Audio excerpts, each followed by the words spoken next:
के साथ। हाँ, जिसकी जितनी बेइज्जत हो वो तो अपना जीना भी वो मानता है।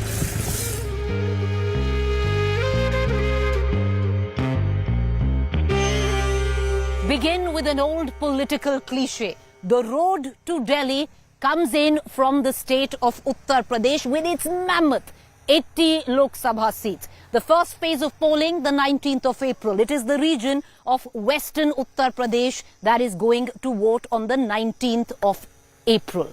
It's a region which is steeped in farm, identity jat politics. Its voter here aggressive, vocal. It's a region that's never shy of an election. An election here is intense, it's in your face. It is a region where the campaign is high decibel and deafening.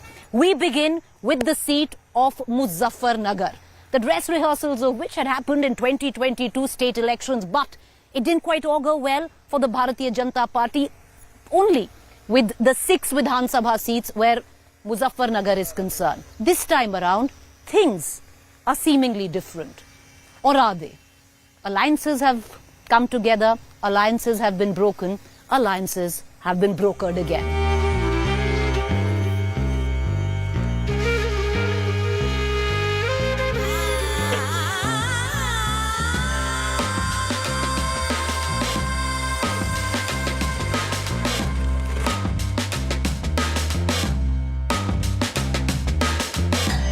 Muzaffarnagar Lok Sabha constituency has over 18 lakh voters, including 5 lakh Muslims, 2.5 lakh Dalits, 5.5 lakh OBCs, 2 lakh Jats, 1 lakh Vaishyas, 1 lakh Thakurs, and 1 lakh Brahmins or Tyagis. Of the 5 constituencies that make the Lok Sabha seat of Muzaffarnagar, 4 went to the RLD-SP alliance in 2022 state elections. But since then, the RLD is now with the BJP.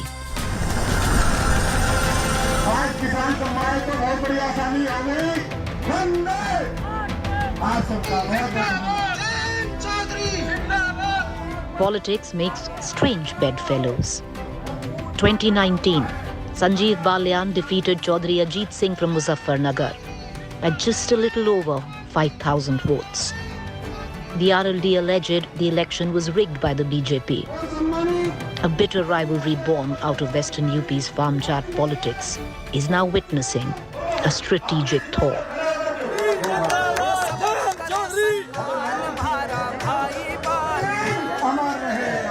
हम जैन चौधरी का लिया है, एनजीए party का लिया है, हम एक थे दोनों एक जगह हो गए दोनों। 2019 में देखा जाए तो ये कॉम्बिनेशन अनथिंकेबल था कि जयंत चौधरी और संजीव बालियान इकट्ठे एक रथ में कैंपेन कर रहे होंगे, क्योंकि 2019 के इलेक्शन में इन्होंने आपके पिताजी को मात्र 6,000 वोटों से हराया था। 5-5 लाख वोट दोनों के पड़े थे। राजनीति है या क्या है? जब नंबर 1 और नंबर 2 दोनों मिल जाएंगे तो जो मुख्य प्रतिद्वंदी थे, आमने सामने थे, जब हाथ मिला के साथ चलेंगे तो गति के साथ चलेंगे और कुछ अच्छा करने के लिए चलेंगे। बालियान जी कभी सोचा था जो बिल्कुल टक्कर का एक जो फाइट होता था मुजफ्फरनगर में, जो चौधरी अजीत सिंह के आप खिलाफ थे, कि ऐसा कभी होगा जयंत जी के साथ बैठकर एक चुनाव लड़ेंगे मुजफ्फरनगर? आप हमारे गांव नहीं जानते। हमारे गांव हमारा किसान यही चाहता था कि दोनों पार्टियां एक हों, क्योंकि यहाँ का जो किसान है, जो भी वर्ग है, वो लोकदल को दिल से प्यार करता है। चौधरी सिंह की वो चौधरी जी ऐसे नायक हैं यहाँ, उन्हें आप ये कह सकते हैं भगवान के बराबर का दर्जा है इस क्षेत्र में। तो लोकदल से भी प्यार करता था और मोदी जी से प्यार करता था। तो जनता की भावनाएं नीचे यही थी कि दोनों दल किसी तरह से एक हो जाए। पर जो आपका वोटर था जयंत जी, जिसने झंडा लेकर, जो आपका काडर था, बालियान जी के अगेंस्ट कैंपेन किया था, वो इनके फेवर में झंडा उठाएंगे? देखिए, कोई व्यक्तिगत दुश्मनी नहीं होती, मुद्दों के लिए हम राजनीति करते हैं कि हमारे मुद्दे कैसे आगे बढ़ सकते हैं।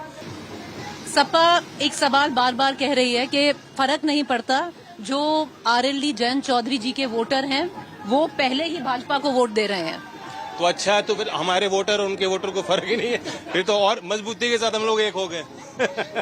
और वो टेंशन ना लें हमारे लिए। मैं आपसे पूछूंगी बालियान साहब, चौधरी चरण सिंह को बहुत मानते हैं, बहुत मानते हैं।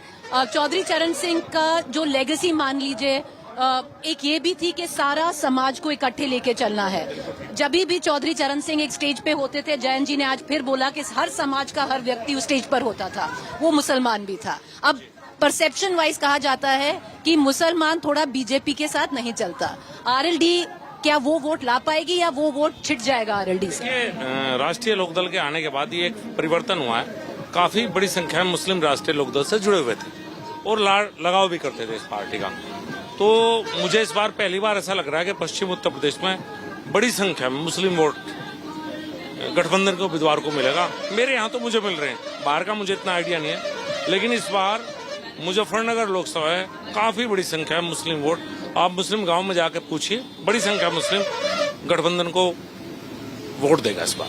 आपको लगता है जो मुस्लिम वोटर है जो आपके साथ जुड़ा हुआ था, क्योंकि आप अभी अगर एक मैसेजिंग देंगे उनके लिए भी देंगे, हमेशा स्टेज पे जाते हैं उनके लिए भी बोलते हैं, आपको लगता है वो वोटर आपके साथ रहेगा इस गठबंधन के बाद? अभी हम कैराना में मीटिंग करके आए, बहुत बड़ी तादाद में भीड़ में भी वहाँ अल्पसंख्यक मुसलमान दिखाई दे रहे। हमारे वर्कर भी हैं, नेता भी हैं, और हमने उनके लिए काम भी किया है, काम आगे भी करेंगे। मैंने अपने सभी विधायकों को कहा है कि 51%, 51% अपनी निधि वो अल्पसंख्यक जो उनके क्षेत्र में रहते हैं, उस समाज में, और अनुसूचित जात जो वर्ग है, दलित वर्ग है, वहाँ उनके विकास और उत्थान के लिए लगाएं। Jayant Choudhry campaigning for Sanjeev Balyan in Muzaffarnagar. How RLD's voters react? Till now, what was a fight for Chaudrahas or Mooch remains to be seen.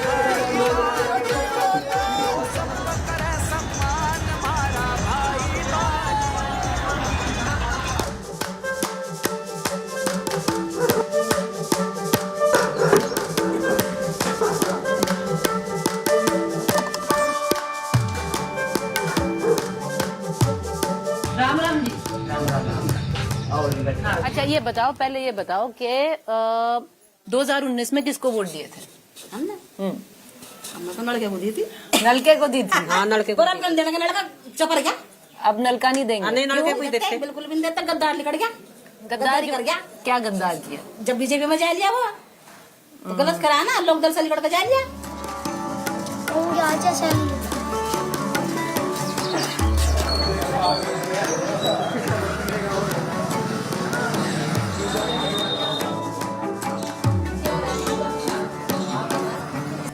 डेढ़ महीने तक जो चौधरी जयंत वो थे सपा के साथ, अब वो बीजेपी के साथ आ गए हैं, तो उसको किसान कैसे देख रहा है? सही किया, गलत किया?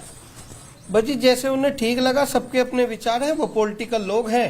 राजनीति जहां पे उनको लगा हाँ भाई ठीक है, यहाँ मुझे इस बार ये रहना चाहिए, कुछ इन लोगों ने ठीक काम करे और कुछ और उनके आने से और ठीक काम हो सकते हैं, इसलिए वो जो है इधर बीजेपी के साथ है। इस बार क्यों फंसा हुआ है चुनाव? ऐसा चुनाव फंसा हुआ है, दोनों जो है जमीन से जुड़े हुए नेता हैं। हरिंदर मलिक भी पुराने नेता हैं बहुत। तो फिर साइकिल और सपा नहीं है उनको? हरिंदर मलिक, हरिंदर मलिक और बालियान है। सपा का कुछ नहीं है। सपा का कुछ ना नहीं। ना। आपको लगता है इस सरकार ने किसानों के लिए किया है कि इनको एक और मौका देना चाहिए सेंटर में, क्योंकि ये मोदी जी का चुनाव है? दरअसल जो सरकारें अपने मैनिफेस्टो में वादे करके आ रही थी, तो उन मैनिफेस्टो पे सरकार पूर्ण रूप से किसानों के साथ काम नहीं कर पाई, और कुछ करा उन्होंने। यदि एक नंबर देने की बात हो तो आपका ये मान के चले 70-75% काम करा, परंतु एक उम्मीद के साथ जो किसान की उम्मीद लगी हुई है, और भी बहुत कुछ बेटर हो सकता है। वो आपका कृषि के क्षेत्र में हो, शिक्षा में हो, और आपका चिकित्सा किसी भी फील्ड में काम हो। नहीं है पर नाखुश भी नहीं है। वो खुशी नहीं है जी जो होनी चाहिए, जो एक होनी चाहिए। तो फिर क्या इस बार किसान बदलाव मांगेगा? नहीं, इस बार एक बार और मौका देना चाह रहा। आप एक बार और मौका? एक बार और मौका जा रहा, क्योंकि पिछली जो सरकारें आई उन्होंने बड़े लंबे लंबे समय जो है रही, तो उनकी तुलना में अभी और मौका मिलना चाहिए। आपको लगता है? उम्मीद है जी, उम्मीद है। तो बाल्यान जी को तीसरा मौका मिलना चाहिए? हाँ, उम्मीद है जी जी जी जी कि मिले। This election majorly we are going towards BJP. You know that BJP done a lot of things for farmers and also for the youth. In last past election we were uncertain about to give the vote, but right now we are 110% sure to give the votes towards BJP. अब army की नौकरी थी, आप बताओ कितने साल की नौकरी थी। अब 22 साल की उम्र में बच्चा जो है रिटायरमेंट होकर आगे घर बैठेगा। आजकल के बच्चे हैं 28-30 साल की तो नौकरी करके शादी कर रहे। अब मान लो कोई लड़की वाला आगे देखने लग गया, कहेगा नौकरी लड़का क्या कर रहा है, नौकरी आर्मी से रिटायर है, क्या पेंशन है उसको बताओ। बैंक है प्राइवेट में जा लिए, रेलवे है प्राइवेट में जा लिए, तो कौन करेगा बताओ। हर इंसान को, और कोई अपनी लड़की घर से बाहर निकाल लगा, किसी लड़के को देगा वो पैसे तो देखेगा ही। लड़का क्या कर रहा, कोई लड़का हमारा बेरोजगार है, क्या करेगा वो। पढ़े लिखों की नौकरी नहीं लग रही, अनपढ़ की तो क्या लगेगी। बेरोजगारी मुद्दा है, बेरोजगारी मुद्दा है, बिल्कुल है जी।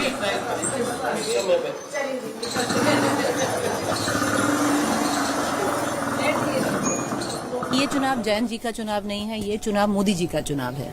नहीं, हमारे लिए तो जैन तो मोदी जी एक ही हो गए, तो एक ही चुनाव हमारे लिए, इसको कोई फर्क नहीं पड़ता। अब जैन था या मोदी जी हैं। मोदी जी वैसे पसंद है? नहीं पसंद। क्यों? उन्होंने किसान के लिए क्या किया। फिर मैं एक बार कहूँगा, हम किसान हैं, हमें किसान के मुद्दे पर लड़ाई चाहिए हमें। पर क्योंकि अब जयंत जी मोदी जी के साथ हैं तो आप उनके साथ हैं। हम उनके साथ हैं। और आपको लगता है कि जयंत जी के मोदी जी के साथ होने से आपको कुछ फर्क पड़ेगा? हाँ, जब जयंत ने गठबंधन किया था, कुछ तो उन्होंने मुद्दे हासिल किए ही होंगे अपने, कुछ तो बात तय हुई होगी उनकी। तो आपको लगता है आपके लिए फायदा होगा? हाँ, कुछ तो होगा किसान के लिए, मेरे लिए, सब किसानों के लिए होगा, कुछ ना कुछ तो होगा ही। किसानों के लिए फायदा होगा। पर यही है मेरा बीजेपी को तो ये कहना है कि रोजगार पे बेरोजगारी जो है किसान मतलब नवयुवकों की, इस पे थोड़ा ध्यान दे। ये पेपर लीक हो रहे, ये बहुत गलत चीज है। तो बीजेपी से खुश नहीं है? बीजेपी, हम तो लोकदल की वजह से है जी, लोकदल की वजह से वोट जाएगा अपना, बीजेपी से कोई वो नहीं है। हाँ, उसके मुकाबले योगी ठीक है। योगी पसंद? योगी ठीक है। ठीक है, हाँ। ये चुनाव कैसे देख रहे हैं? चुनाव टाइट है, फंसा हुआ है इसमें? हाँ, चुनाव तो थोड़ा टाइट है जी, लेकिन लोकदल के साथ आने की वजह से हमें बहुत ही मतलब भाजपा को बहुत सारा मिलेगा, जयंत जी की वजह से। आपको लगता है? हाँ जी। चुनाव ये फंस क्यों गया है, क्यों लग रहा है ये चुनाव? ये दरअसल में तीनों कैंडिडेट ऐसे हो गए, तीनों एक तो हिंदू कैंडिडेट हो गए। और जी क्या नाम उसका, कुछ वोट वैसे बट गया, कुछ हरिंदर मलिक पर चला गया, कुछ वैसे वो हो गया। लेकिन हम तो जो है मोदी जी के वोट देंगे। मोदी जी को? मोदी जी को। बाल्यान जी इतने वो नहीं है, पर मोदी जी? नहीं, बाल्यान जी भी इतने हुए हैं। बाल्यान जी भी एक विकास पुरुष हैं, उन्होंने आज ही बहुत विकास करा। सारी सड़क हमारी, चाहे मील की हो, चाहे शहर की हो, चाहे हाईवे हो, बना दिया। हाँ, बना दिया। गुंडागर्दी योगी जी की, उससे सब खत्म है। अच्छा, जो चीज हमें चाहिए थी वो हमें सब चीज मिल रही है, और हमें कुछ नहीं चाहिए। हमें तो फिर मोदी जी चाहिए ऊपर। चुनाव फंसा हुआ है? फंसा हुआ आज, यहाँ टफ चुनाव है, यहाँ टफ चुनाव जी। पर लगता है बालियान जी निकाल लेंगे? हाँ जी, लोकदल के 100% निकाल लेंगे जी। जैन चौधरी 100% निकाल लेंगे जी। निकाल देंगे? हाँ जी। इतना थोड़ा कॉन्फिडेंस कहाँ से आ रहा है जी, बताए? कॉन्फिडेंस कहाँ से आ रहा है? ये जो जैन चौधरी का जो गठबंधन हुआ है उसकी वजह है। इसकी वजह से आपको लग रहा है, इसीलिए निकाल देंगे? 100% निकाल देंगे। वेस्टर्न यूपी में कम से कम 3-4 डिस्ट्रिक्ट ऐसे रहे जहाँ जाट बहुल क्षेत्र हैं, और वहाँ जाट का एक प्रभुत्व रहा है पहले से। लेकिन अदर सीट्स ऐसी हैं जिनमें लोकल पॉलिटिक्स कम से कम पिछले 2-3 चुनाव में तो ये फैक्टर रहा है कि पहले चाहे राम मंदिर का फैक्टर रहा हो, उसके बाद में वो थोड़ा चेंज हुआ, तो उसके बाद में जो मुजफ्फरनगर दंगे हुए, एक वो बड़ा फैक्टर बना। तो उससे एक जो डिवीजन हुआ पूरे वोट का, वो सांप्रदायिक आधार पर डिवीजन, और सांप्रदायिक आधार पर डिवीजन होने का फायदा बीजेपी को मिला, और एकदम क्लीन स्वीप उसने किया। तो इस बार थोड़ा मुझे लगता है कि उस तरह के फैक्टर काम नहीं कर रहे हैं। इस बार आपको नहीं लगता सांप्रदायिकता ज्यादा है या कास्ट ज्यादा? नहीं, सांप्रदायिकता अपने आप में फैक्टर है, अभी भी है। मैं नहीं कहता, बिल्कुल इनकार नहीं करता इस बात से कि नहीं है, लेकिन ये है कि इस बार कास्ट फैक्टर जो है वो भी कहीं ना कहीं प्रभावी रूप से काम कर रहा है। पूरे वेस्टर्न यूपी में? लगभग पूरे वेस्टर्न, लगभग। This is the nerve center of Jat politics. Upper caste assertion in the backdrop of Hindu-Muslim fissures saw saffron shift post-2013. However, caste factor is now cutting through communal polarization. What's also queered the political pitch more is two strong Jat leaders facing off with each other. Sanjeev Balyan versus Harinder Malik from the Samajwadi Party under the banner of the India Alliance. चुनाव कैसा चल रहा है मलिक जी? चुनाव ठीक है, कोई दिक्कत नहीं है। अभी तो जनसंपर्क ने गति पकड़ी है, अभी गट्टी पकड़ी है, पर 9 दिन में तो वोट है। हाँ, तो चुनाव जीत जाएंगे हम लोग तो। सन 1978 से 1978 से जनता के बीच में ही रहते हैं, तो हमें कोई चुनाव का ज्यादा बहुत वो नहीं होता। अब जो है, अब थोड़ा चुनाव का जोश बढ़ा है। ये तो जनता का और सत्ता का चुनाव है। जनता मेरे साथ, सत्ता उनके साथ है। मलिक जी, पिछली बार 19 में जब सपा, बसपा, आरएलडी इकट्ठे हो गए थे, तब ना हरा पाए संजीव बालियान को। इस बार क्या अलग कर रही है? देखिए, ऐसा है, मैं आपको बताऊं, संजीव बालियान को राजनीतिक व्यक्ति नहीं है। He is not a political leader और पॉलिटिकल पर्सन। 2013 में दुर्भाग्यपूर्ण घटना हुई, दंगा हुआ, तो दंगे के बाद 2014 में ही एकदम चुनाव आ गए। वो लाशों के ढेर पर खड़े होकर के पार्लियामेंट चले गए। 2019 में बदकिस्मती से चौधरी अजीत सिंह जी, जो बहुत बड़े किसान नेता थे, सज्जन व्यक्ति थे, बड़े नेता थे, वो चुनाव लड़े। इन्होंने सब कुछ किया। उनकी पुत्र वधू के काफिले पर हमला किया, पोलिंग एजेंट्स पर हमला किया, सब पर हमले किए और हमारे लोग जेल गए। जो हमारे समर्थक थे वो जेल गए। चौधरी साहब बड़े नेता थे, मैं बड़ा कार्यकर्ता हूँ। आपको जितने लोग मिलेंगे या हजारों लोग होंगे, आप किससे पूछ लो, वो हरिंदर कहेगा या ज्यादा खुश होगा मलिक साहब कहेगा। नेताजी कोई नहीं कहने का हमें, नेताजी कोई नहीं कहेगा हमें। अब की बार जनता का आदमी इनके खिलाफ चुनाव लड़ रहा है। मेरे विचार से आज रात को नींद में भी उछलते होंगे, हरिंदर आ लिया, हरिंदर आ लिया। यहाँ पर मुजफ्फरनगर ने सपा का बटन तो बहुत टाइम से नहीं दबाया है, और नहीं दबाया है अगर लोकसभा में आप देखें। इस बार क्या अलग होगा? मैं आपको सच बता रहा हूँ, तो यहाँ पर हिंदू मुस्लिम बहुत ज्यादा होता है। मैं सच बता रहा हूँ, ये जो शख्स आपके सामने खड़ा है, यहाँ आज की तारीख में चुनाव जो है, आप पता कर लीजिए सब जगह, चुनाव में हिंदू मुस्लिम का मुद्दा गौण है, जाति का मुद्दा गौण है, और धर्म का, जाति का, दोनों मुद्दे गौण है। यहाँ केवल एक है, सम्मान और अपमान, अहंकार और संस्कार। ये पश्चिम के आदमी की नियति है। पश्चिम का आदमी आपको अपनी गाड़ी दे देगा, अपना वस्त्र दे देगा, कुर्ता उतार देगा, कहा करते हैं भाषा में, कुर्ते में जेब हो, यानी कि खजाने सहित कपड़ा दे देगा आपको, अगर आप प्यार से कहेंगे, सम्मान के साथ कहेंगे। ये धमकाता है सबको, अपमानित करता है। इसलिए आज जितना मेरे साथ जाट है, उससे ज्यादा मेरे साथ राजपूत, गुजर और कश्यप और आपका सैनी, पाल, ये मेरे साथ ज्यादा है, ब्राह्मण ज्यादा है। और वो मेरे साथ नहीं है, मैं ये बता रहा कि हाँ, तो हम लोगों ने प्रयास करके मुद्दे गौण करते हैं। वो तो जनता और सत्ता की लड़ाई रहेगी।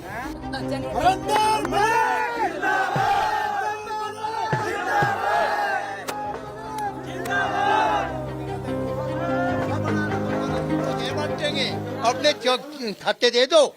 क्या कह रहे हो जीताओ? जो अभी इसने प्रधानमंत्री ने घोषणा करी थी, अब जो ये ईडी छापे मारी, धन आ रहा, यू सब गरीबों को बांटा जाएगा। मैं तो खाता खुलवाया, मगर बाद उसमें 20-30 लाख है जी। Jat humour at the best. कहूँ भाई, तब मजाक की दिया नहीं स्टेटमेंट, ये प्रधानमंत्री ने स्टेटमेंट दिया नहीं के दिया। हाँ, जो ईडी का बोला। अब मैं ईडी का ही बताया, मैं क्या अपना बताया। इस बार क्या लग रहा है? कहीं का, मुजफ्फरनगर का। मुजफ्फरनगर में हारेगी बीजेपी, और क्या लगेगा यहाँ? यहाँ तो कुछ लगता नहीं। पर 2019 में नहीं हारी, जब सपा, बसपा और आरएलडी इकट्ठे लड़ लिए। टाइम खराब भी आया करे जी, बुआ करे, समय बलवान हो, समय सब कुछ करा दे, और समय नहीं कराए, बहुत सरकार आ गई और चली गई। इस बार क्या अलग हो रहा है? मैं बता तो रहा, अक्सपा जीतेगी। पर क्या अलग हो गया इस बार जो 19 में ना हुआ? जो 19 में ना कर वोट घनी है, वोट ही तो जिताओगे, और क्या हमारे तुम हरा देंगे जी। वोट कभी घनी मिलेगी, वो आपको जीत जाएगा। सपा को पहले कभी वोट दिया है? ना, कभी नहीं दिया। कभी नहीं दिया? हमारे गांव में तो कभी दिया ही नहीं। इस बार क्यों दे रहा है? हरिंदर मोदी क्या अच्छा कार्य करता है, अब बढ़िया कार्य करता है, सबकी बात सुने। पहले 19 में किसको वोट दिए थे आप? 19 में आरएलडी को दी थी। आरएलडी को। हैंड आपने किसको दिया? अजीत सिंह को वोट दी थी। अजीत सिंह को वोट। जी हाँ। और 14 में? 14 में संजीव बालियान को वोट दी थी। संजीव बालियान को दी थी, इस बार किसको देंगे? बताइए मत, चलिए ये बता दीजिए कौन पसंद। नहीं, हरिंदर मलिक पसंद है जी। हरिंदर मलिक क्यों पसंद? हरिंदर मलिक इसलिए पसंद है क्योंकि पश्चिम की आवाज उठाने वाले केवल एक ही हैं और चौधरी चरण सिंह के शिष्य हैं ये। पर जो चौधरी चरण सिंह के पोते हैं वो तो जाकर बीजेपी के साथ रहे ना। नहीं नहीं, आप एक बात बताओ, वो तो उनकी अपनी फैसले की बात है। चौधरी साहब ने ये फैसला ठीक नहीं किया, आगे आने वाले समय में उनको नुकसान रहेगा। और ये जिस गांव में आप हैं मैम, यहाँ पर 80-90% वोटिंग जो है ना हरिंदर मलिक का है। यहाँ पर इस मोटिव में आपने किसको वोट दबाया था 19 में? अजीत को। RLD hand pump. इस बार साइकिल पे। साइकिल पे क्यों? आपका पूरा एरिया साइकिल पे है। क्यों? बढ़िया नेता है, झूठ नहीं बोलता कभी भी। हरिंदर मलिक भी झूठ नहीं बोलता, ना कोई पार्टीबाजी करता गाँव में। Muzaffarnagar, a deeply patriarchal society. The women folk here behind a veil. महिलाओं के लिए जो उत्तर प्रदेश है वो कैसा है? अभी आपका जो शहर मुजफ्फरनगर है कैसा है महिलाओं के लिए? ये वो भैया घर में बैठ रहा है ना, क्या पता बेचारे को, हम भी घर में हरियाणा की है। नहीं, मैं मुजफ्फरनगर की बात कर रही हूँ ना, कैसा है? हाँ ठीक है। One of the outliers here, Dadi Sombiri, the village pradhan and a clutch of women who after much coercion decided to speak up. दादी कैसा चल रहा है चुनाव? बढ़िया चल रहा, चुनाव होगा बढ़िया। और चुनाव संजीव बालियान जीतेगा। संजीव बालियान जीतेगा। और ये क्या कह रहे थे कि जाट बढ़ गए? जाट झगड़ा हो ना। संजीव बालियान भी जाती है, हैं? वो भी तो जाती है। ना कहना ना, ये कह रही थी कि जाट बढ़ गए इस बार। जाट का झगड़ा हो रहा। हम तो हरिंदर मलिक के। हाँ, हम तो हरिंदर मलिक के। हरिंदर मलिक के। आप हरिंदर मलिक के, हम तो सारे। बीजेपी क्यों पसंद है? नहीं, कुछ काम बढ़िया कर रहा है। क्या काम? चोरी चोर चार बिल्कुल नहीं है, कहीं नहीं है। कराना सही है। बताओ क्या सही काम? बस गुंडागर्दी सही करी, खत्म कर दी। बस इतनी बड़ी बात सही कर दी। हाँ, बस गुंडागर्दी खत्म कर दी, बस और कुछ नहीं। भुखमरी तो ला दी, भुखमरी ला दी, पर भुखमरी तो ला दी। नो बताओ, एक गुंडागर्दी खत्म करने से थोड़ा एक भुखमरी आ गई तो भूखे मरेंगे जा। पर ये मानते हो कि जो गुंडागर्दी बात है, यह तो बात सही है। ये सही है, यो सही करा, यो सही करा, यो सही करा। But with the young first-time voters at the Government College of Muzaffarnagar, it's Modi who is still a vote catcher. BJP को ही वोट करूंगी, और लेकिन वो मेरे वोट करने का रीजन है कि सेफ्टी पर्टिकुलर मैंने जो अब तक पॉइंट फील किया है कि ये इस पार्टी के अंदर जो सेफ्टी है वो ज्यादा महिलाओं के लिए ज्यादा अच्छी है। हिंदू मुस्लिम का आजकल बहुत चलता है, कास्ट वाइज। तो ये मुझे मुजफ्फरनगर में तो हिंदू मुस्लिम बहुत चलता है, बहुत चलता है, ये बहुत ज्यादा। वो नहीं होना, ड्रॉबैक लगता है, नहीं होना चाहिए। ये आपके लिए ड्रॉबैक है? हाँ, ये नहीं होना चाहिए। जुनेद, क्या सोच के वोट करोगे इस बार? तो पहले ये है कि हिंदू मुस्लिम जो है ये खत्म हो जाए। मुजफ्फरनगर में तो बहुत होता है जी, यही ज्यादा है। 13 से तो यही सुना आ रहा है हमने, हर चुनाव हिंदू मुस्लिम का ही होता है। असल में जब कोई चुनाव होता है तो उससे पहले इस तरह का तड़का डालना जरूरी है। आपको लगता है? जी, मुझे इस बार हो रहा है? जी, इस बार तो वैसे कह नहीं सकते हम इस बार हो जाए, लेकिन क्या पता हो जाए इस तरह का। अभी तक नहीं, अभी तक नहीं है। आपके लिए एक मुद्दा है, ये आप सोचते हैं, आपके जहन में रहता है कि मतलब रिलीजन पे डिवाइड नहीं होना चाहिए? जी जी बिल्कुल, ये होना नहीं चाहिए। दूसरा मुद्दा सबसे बड़ा? दूसरा मुद्दा ये है कि जिस तरह के आजकल का हमारा जो युवा है, ये अब सब पढ़ रहे हैं, सब चाहते हैं कि हम अच्छे मतलब नौकरी पे जाएं, कोई किसी लाइन में, कोई किसी लाइन में। तो अब हमारे चाहने से तो कुछ नहीं होने का, लेकिन वो सब तो गवर्नमेंट के हाथ में है। लेकिन उनकी भी बात माननी जरूरी है कि उन्हें भी कहीं ना कहीं सर्विस दे। और बेरोजगारी, जी जी, बेरोजगारी आपके लिए मुद्दा है? जी। As we leave Muzaffarnagar, this belt, in all its sun-kissed tranquility, history knows, mixed in its soil is the blood of communal politics. Covering an election, closing a show on a line that inspires hope, even if it be the naivety of youth. This time, this election should not be Hindu-Muslim. Let this be for Muzaffarnagar. Let them vote only for Muzaffarnagar.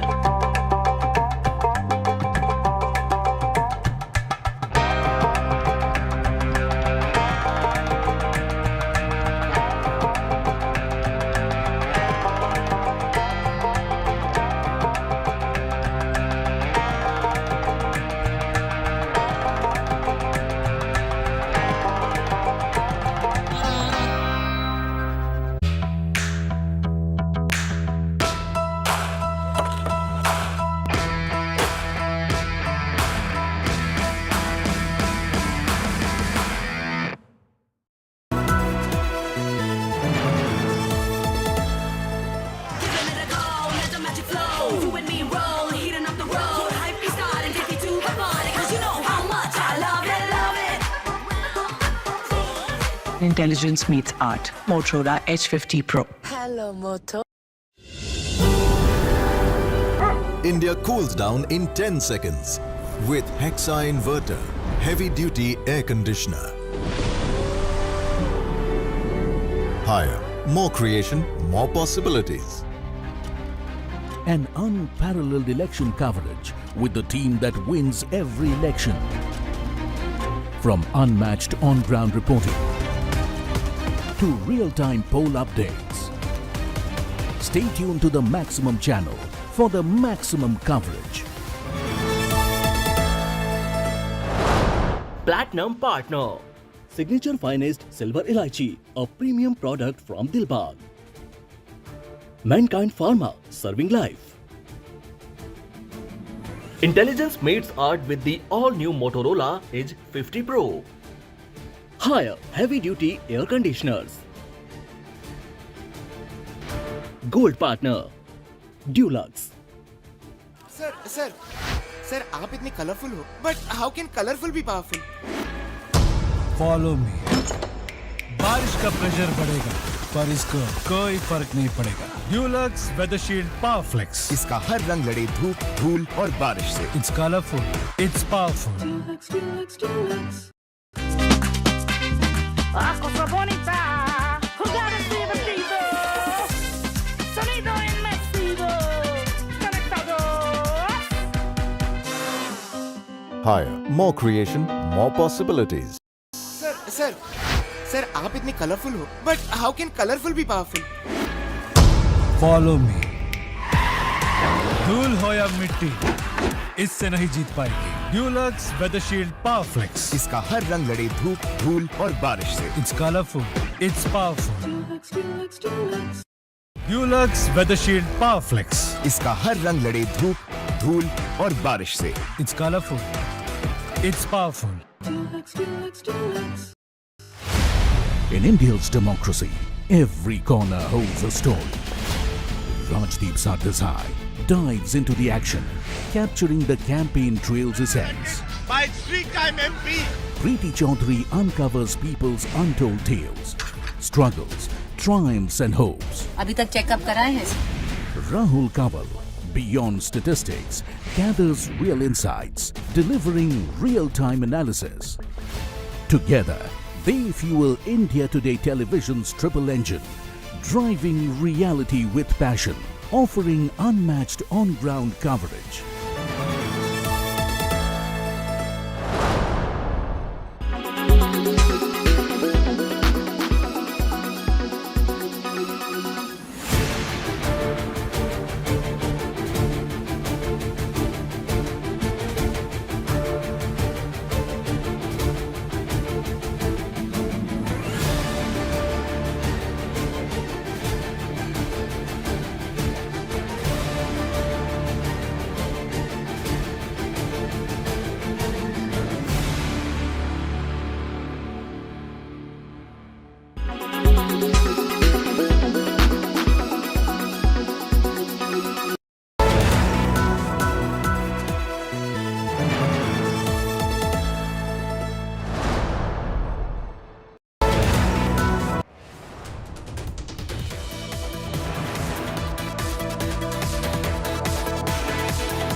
Big Bang unveiling of BJP's 2024 poll manifesto, coinciding with Baba Saheb Ambedkar's birthday. Prime Minister Narendra Modi beginning the day by paying tribute to the brain behind Constitution. After releasing the much-anticipated Sankalp Patra, Modi put firm focus on poor, youth, farmers and women. Banking on Modi ki guarantee for role of women in Viksit Bharat. The manifesto is high on welfare, empowerment and mentions free housing, healthcare, free ration and employment for the poor, street vendors and roadside hawkers. राष्ट्रीय स्तर पर होने वाले हजारों करोड़ के घोटाले अब बंद हुए हैं। अब गरीब को उसका हक मिल रहा है और गरीब को लूटने वाले जेल जा रहे हैं। भ्रष्टाचारियों पर ऐसे ही निरंतर सख्त कार्रवाई होती रहेगी, ये मोदी की गारंटी है। Empowering farmers remain the dominating theme of BJP manifesto, with hike in MSP, insurance cover for farmers, cash in hand under PM Kisan scheme being mentioned prominently. So were the pledge to hike agriculture budget and turning India world's nutrition hub.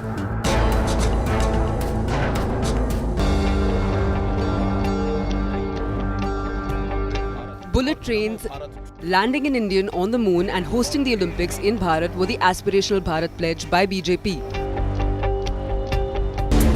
After fulfilling its vow to rebuild Ram Mandir, BJP has moved on to implement the Uniform Civil Code, One Nation, One Poll and holistic development of Ayodhya. Congress, however, was not impressed and called BJP's pledges a bundle of lies, which will fail to cut ice with India.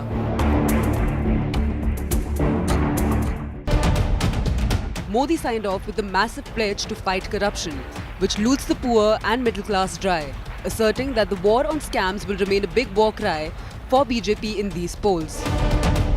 With Aishwarya Paliwal in New Delhi, Bureau Report, India Today.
Co-powered by PolicyBazaar.com. हर family होगी insured. No stress Finolex.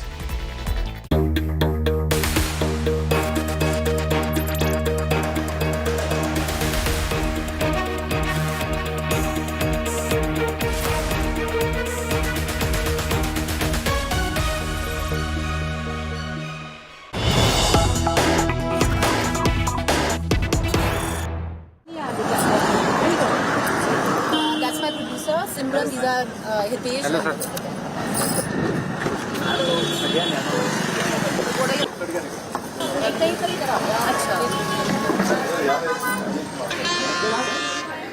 How's the election going, Mr. Pilot? It's going good. I think this is now an election where you can see a palpable desire for people to have a change. Unlike last time, Rajasthan this time seems quite favorable. And I think the Congress party will get more seats than BJP in this Rajasthan. If we just don't talk about Rajasthan, we'll come back to it. But on a national level, you've been campaigning across the country. You're in charge of Chhattisgarh. Has the party finally been able to, you might not agree, but there was an issue with trying to set the narrative. Do you think your messaging has been strong enough this time? I think we have made a manifesto after hearing what the people are saying. So I put the thing to you. It's not us telling people what the narrative should be. It's what people feel. For the last 10 years, you talk about propaganda, media, publicity, ads, television, WhatsApp, and a lot of number playing, right? Selective picking of numbers and making people feel proud of the country, which is fine. India is a large country. We'll grow at a certain rate. We'll make roads and bridges. But has our policy making helped just a few, or has the economic planning been in a way that the people not in the mainstream are also getting the benefits of this growth that we're having? I'll give you a small example. 10 years ago, the debt in this country was 50 lakh crores. For 70 years, we had a net debt of 50 lakh crores. In last 10 years, now the debt is 250 lakh crores. It's increased 5 times. So that begs the question. But this is great for academic conversation. No. And Mr. Pilot, you are actually somebody who goes out on ground. मैं आपको इसलिए बता रहा हूँ. Listen to me. People are watching, right? We are growing, but where is the growth leading? The young people, the middle classes, the people in the rural parts of India. Has the farmers' income doubled? Are people better off than they were 10 years ago? So I think these are practical issues that the BJP has to explain. They have to come out with a report card. What, according to you, is the biggest issue on ground? Jobs. Which you think? Jobs. Unemployment is the biggest issue. Without doubt, across the country, educated young men and women feel that they have their avenues are being closed. The investments, job creation, all that does not happen. Why do you feel this time the vote is going to be on jobs and not possibly about the massive Modi factor, which has overrun possibly? There are many factors, you see, and that factor has been playing for the last 10 years.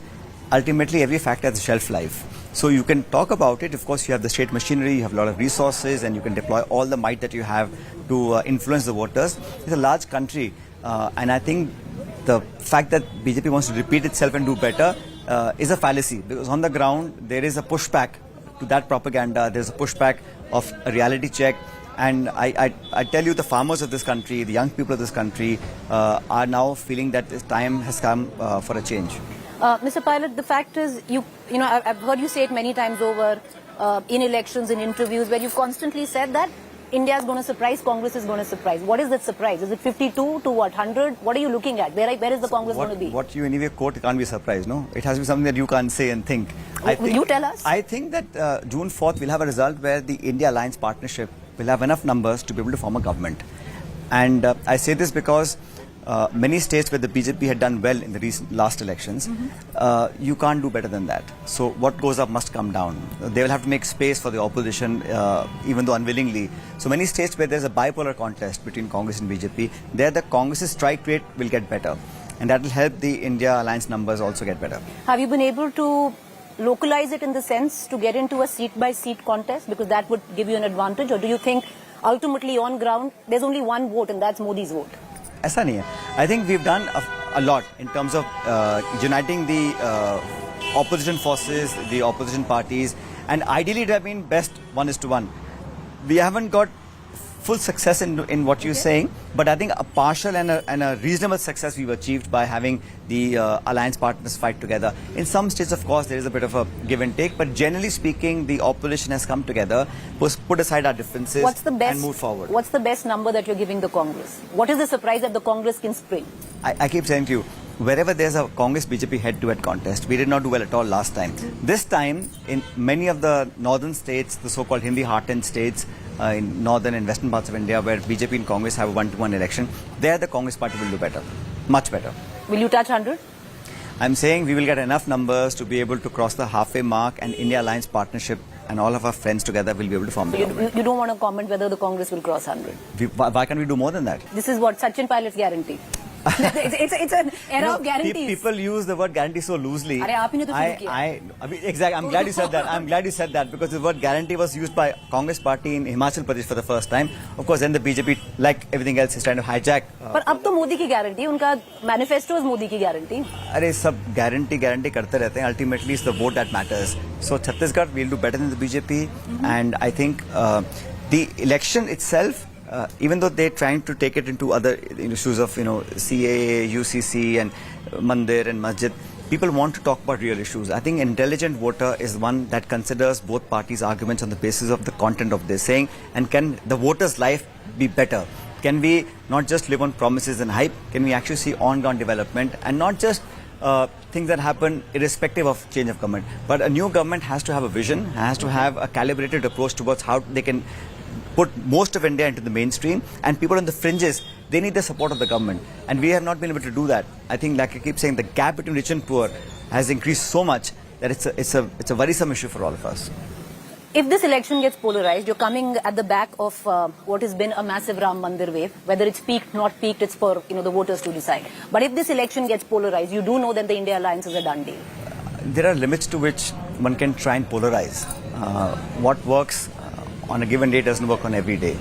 And I think the fact that some people have tried to politicize the Ram temple issue also again is not in good faith, because religion and politics should be kept aside. You have your religion, you have your faith, you pray it who you want to, you practice what you feel, but the constitution is the document by which state is run. And you have to delineate your personal likes, dislikes, faith, beliefs when you run the state or the constitution. You believe the BJP government will change the constitution if it comes to power? All I'm saying is that they have to time and again say that we won't. That's again a very interesting part. Why should they come out and say that we will not change it? What makes them say that? What makes the BJP time and again have to come out and say we will not finish reservations, we will not tamper with the constitution? Because there is a certain element in that setup that encourages this sort of discussion. Again, not a healthy sign for our democracy, because... What, according to you, if you have to say it very simply, will be the Achilles heel for the BJP if you say what comes true? Okay. One, I think the excessive misuse of the government's state power and agencies, detaining of elected chief ministers, no matter what party they belong to, and the concerted attempt to undermine the constitutional institutions in this country. People realize that there is an overreach, and little bit people are able to tolerate. But when you go beyond, that has a negative impact. That's sticking right now? That's on the policy side. Okay. But on the politics of it, also, last 10 years is all bhashan, rhetoric, deliveries are very scanty, it's all propaganda and hype. But on the ground, the poorest amongst us, the lower middle classes are having trouble making two ends meet. And that's the reality. But that's not entirely true. A lot of people who we've also met on ground do talk about, if you're talking about, the last man in the queue who's voting, does talk about a system in terms of ghar mil gaya, quota, ration mil raha hai. All of that is there. There's a sense of security with this government. Let me tell you, the country saw Nareka for the first time when Congress was in power. The BJP opposed it. Now they've decided to maintain it. They opposed the direct benefit transfer. Now they've maintained it. They opposed the GST. Now they're supporting it. So BJP has changed its stand on almost every issue. But to your point that the last man in the queue is getting what he or she deserves, I think that's also limited, because you're not able to reach every nook and corner of this country. It's a very large country. Now, what happened in Manipur? Hang on. How can you disregard what happened in Manipur as a national issue? Okay. So we are raising issues of why there should not be level playing field for the opposition. Why should not every citizen have equal rights in terms of how they must be equitable stakeholders in India's growth story? These are important issues. I'm going to talk about Rajasthan, but I'm going to ask you one question, Mr. Pilot. Do you at least, you fought the 2014 elections, you fought the 2019 elections. Is there an understanding that the Congress failed the people, that last man in the queue that you're talking about? There has to be some acceptance of it. I fully, with all humility, we have accepted both our defeats. But let me also tell you that in a political party's life, victory and defeat is part of what we have to live with. It doesn't mean we change our stand, we change our convictions, we change our belief. We stand for what we believe in and fight the good fight. Baki the people will decide who will win whether it's a good fight or not. That's for the people to decide. Correct. I'm saying the ultimate judge are the voters of this country, but they have to be told what we think is important, and we have to have access. Now, when you're freezing the bank accounts of the principal opposition party, when you're detaining chief ministers, when the functioning of bodies like the Election Commission are under question, it does make you realize that it's not as fair as it should be. All I'm saying is that you fight an election, win or lose, but fight on good issues, let there be a level playing field, and let the better party-led ideology win. Last couple of questions on Rajasthan. You keep saying something is churning in Rajasthan. You have the Prime Minister here who came out and said that Congress is the Sardar of the Tukde gang. There is a sense of polarization. You saw it in the election just gone by. You possibly lost that election because that was ultimately a polarized election. But should not people in high positions come and talk about the farming community, the young people? No, he talks about that. But I think the more focus is on the manifesto. Looks like a Muslim League manifesto. This Tukde gang, this vocabulary in use is a very nuanced way of trying to tell people to look the other way when the tough questions are asked. And people are smarter than that. They weren't earlier. They believed in it. No, how do you know that's not? So yeah, he's not talking the people. He's not the people's voice.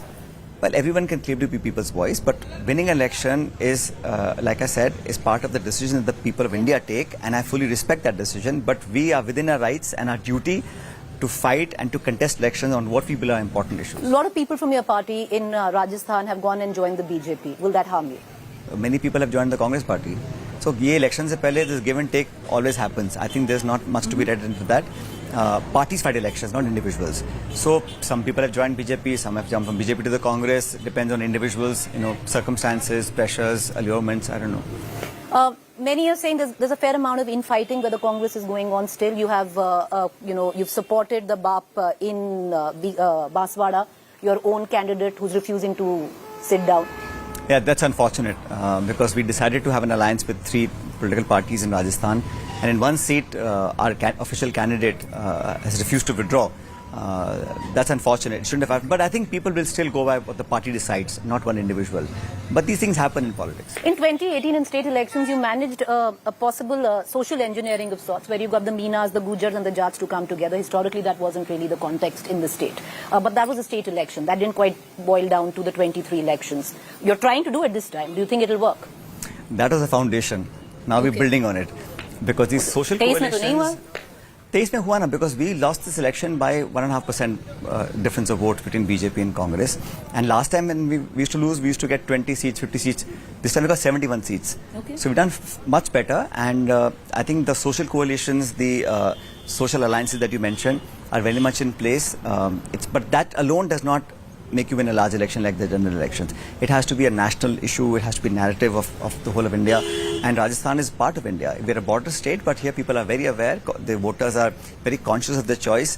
And like I say, 10-year report card is under strict scrutiny, and people will make the right choice. My last 2 questions, and I don't know if you like this that much, but the sheer fact that the top leadership is not fighting in Rajasthan. Mr. Gehlot is in Jalore fighting his son's election. They say it's Mr. Gehlot's election versus the local BJP unit. You are focusing on seats of your region. Why don't you guys fight? You should have fought if that was so important. You've asked me this before also. The straight answer is that it's not for me to decide what I'll do. I was an MP. I was asked to become an MLA. I'm an MLA, now I'm in the organization as General Secretary. And Mr. Gehlot is former Chief Minister, but his son is contesting. So in every district, the best person that we feel can win the election is our choice. Is not contesting? That seat we had to give to the CPM in our alliance seat sharing. So there are many circumstances, but doesn't mean that Dotasra ji or Ashok Gehlot ji or myself, we are not collectively responsible for all 25 states, including our alliance seats. So we're taking responsibility for absolutely, these. all How much states. will you deliver? Look, I don't want to What is do a Sachin guessing Pilot's game. guarantee in Rajasthan? We are all 25 are my candidates, our candidates, and we are working equally hard for each seat. And all of us collectively are putting our best foot forward. Why is this election different, Mr. Pilot, in Rajasthan? Why? Because last time, I'll just give you context. Last time, Rajasthan delivered a voting percentage which was the highest in the country for BJP, 58.37%. That's huge. Why will it be different this time? What goes up must come down. Na? So you're waiting on the law Not waiting. No, it's not a law. It's a natural phenomena. People, I think, and if the 25 MPs of Rajasthan, if they'd really done something for the state, emerged as some, really advantageous effort for the people of Rajasthan, I would have given some concession. But, it's been a failed performance, same bhashan, no delivery on the ground. And I keep saying to you time and again, people will not let this tenure so just no hat go trick past. this time for a sweep in Rajasthan? Not at all. I keep saying we will win this election. Rajasthan, we will do much better. And the Congress party has deep roots in our state. And no matter what you see in the media and television and newspapers, the people are much smarter and they will cast their vote in the right party when the time comes.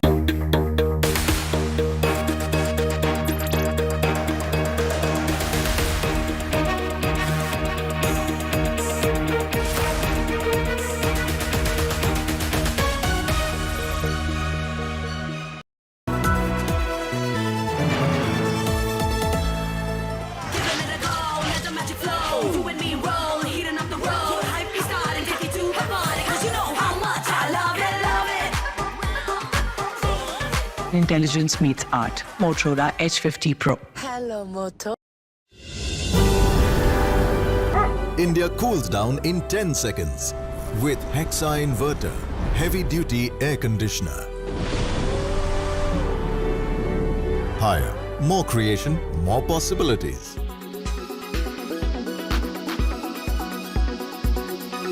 ये लोग national highways के project भी रोकना चाहते हैं क्योंकि left सरकारों का एक ही कैरेक्टर है। लेफ्ट वालों का कैरेक्टर क्या है? Nothing left and nothing right, यानी जहां लेफ्ट का शासन होता है वहां कुछ भी बाकी नहीं रहता और कुछ भी सही नहीं होता। साथियों, केरला में जनता के पैसों की खुलेआम लूट हो रही है। ये लोग भ्रष्टाचार के नए नए मॉडल लेकर आते हैं, जनता का एवरी सिंगल रुपया लूटना चाहते हैं। कुरुवन्नूर कोऑपरेटिव बैंक स्कैम लेप की लूट का एक ऐसा उदाहरण है। हर कोई जिससे परेशान है। यहां सीपीएम के मुख्यमंत्री 3 साल से लगातार झूठ बोल रहे हैं कि इस कोऑपरेटिव स्कैम के पीड़ितों को उनका पैसा वापस मिलेगा। ये भी झूठ बोलते हैं कि दोषियों पर कार्रवाई होगी। ये आपका सेवक मोदी है जिसने इस केस की जांच करवाई। अब तक स्कैम करने वालों की करीब 90 करोड़ रुपए की संपत्ति भारत सरकार के ईडी ने अटैच कर ली है।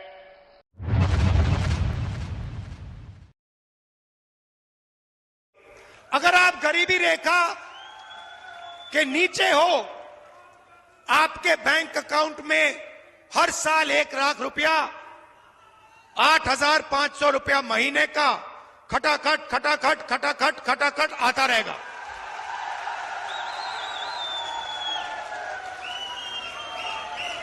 और एक झटके से हिंदुस्तान से हम गरीबी को मिटा देंगे।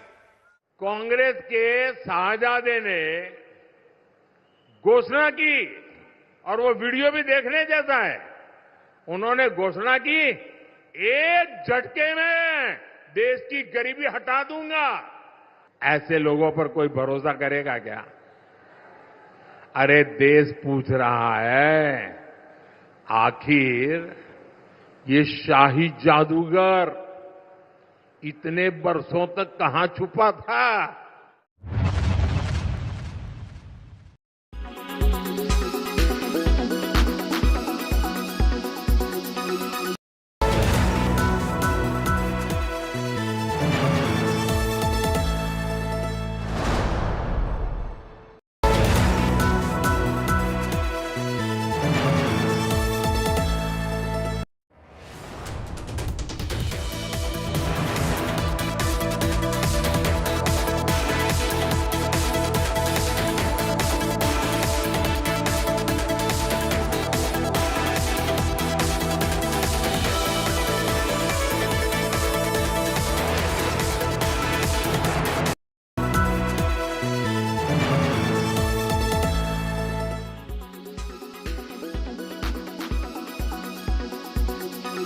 काफी घबराहट है और ये मान के बैठे हैं कि वो हार रहे हैं।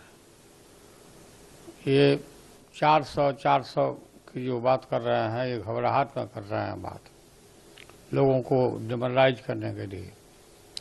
और लगातार इनके नेता, इनके पार्टी के नेता ये बोल रहे हैं खुलम खुला कि हम संविधान को बदल रहे हैं। ये बाबा साहब का बनाया हुआ संविधान है, कोई अरो गरो बाबा का बनाया हुआ नहीं है।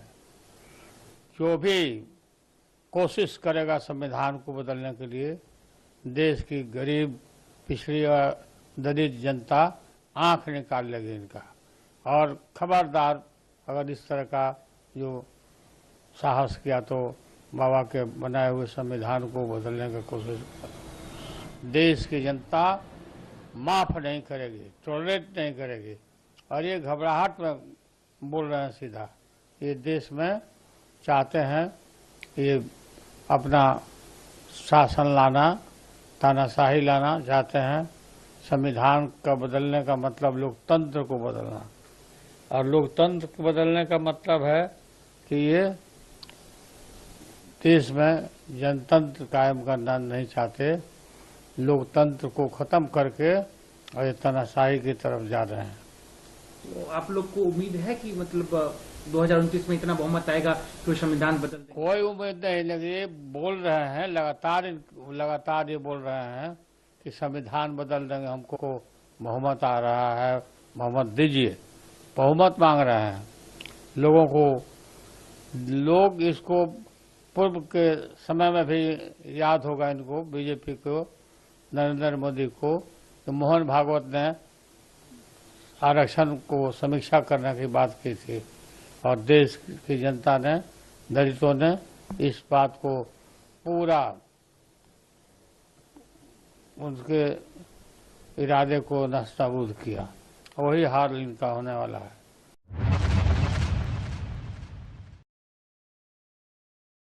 जो टुकड़े टुकड़े गैंग का नेतृत्व करता हो, जो सेना को गाली देता हो। Presented by RP Sanjeev Goenka group, growing legacy. Co-presented by इतना बड़ा स्टंट एक हिंट तो देते, माचो हिंट बड़े आराम से। Co-powered by PolicyBazaar.com, हर फैमिली होगी insured. Co-powered by Fabric Air, high performance fabrics by D-Decor, no stress Phenolics।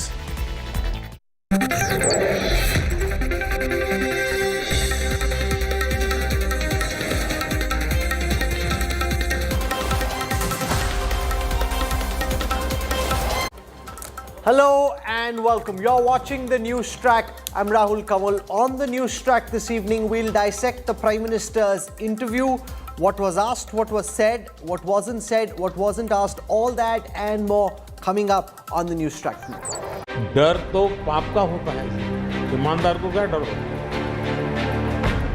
4 days before polls, Prime Minister declares State of War 2024. Bharat माता की। Modi की guarantee versus Congress guarantee.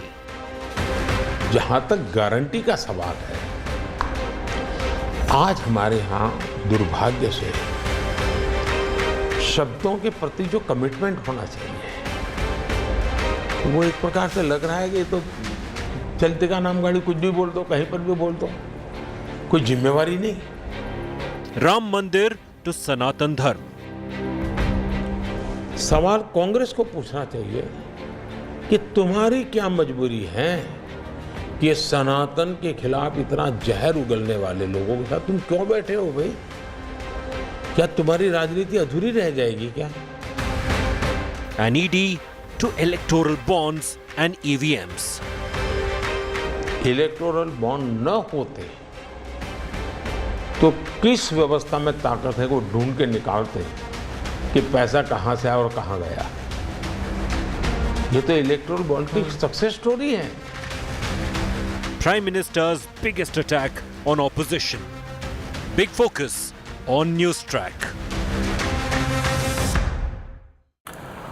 4 days before the first phase of polling kicks off, the Prime Minister has launched a scathing attack on the opposition, from hitting out at Rahul Gandhi for his "Ek Jhatke mein Garibi hata denge" comment to slamming the DMK for the Sanatan Dharm issue. A combative Prime Minister set the tone for the 2024 elections. PM Modi hit back on the criticism of electoral bonds and the alleged misuse of central investigative agencies. Here's more. अभी मैंने एक नेता का भाषण सुना, उन्होंने कहा एक झटके में मैं गरीबी हटा दूंगा। अब जिनको 5-5, 6-6 दशक देश का राज करने को मिला, वो जब आज कहेंगे कि मैं एक झटके में गरीबी हटा दूंगा, तो देश सोचता है ये क्या बोल रहे हैं।